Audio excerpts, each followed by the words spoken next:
serata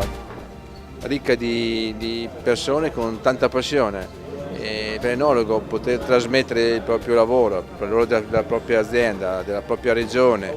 nel mio caso della Ferrari che ha tanta storia, persone veramente appassionate che si vede proprio che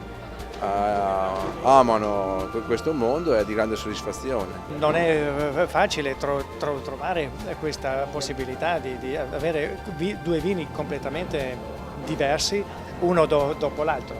anche in combinazione con le annate, e si poteva vedere anche com'è l'evoluzione su ogni singolo prodotto. La serata mi è piaciuta perché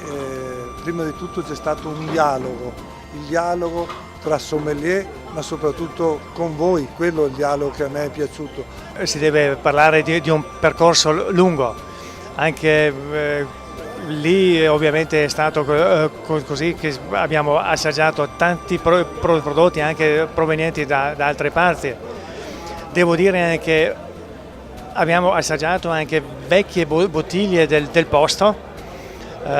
di altre aziende che avevano pochissime bottiglie in cantina, però dove si vedeva che il Gewürztraminer può invecchiare molto bene, e questo ci ha portato anche di provare di vinificarlo, di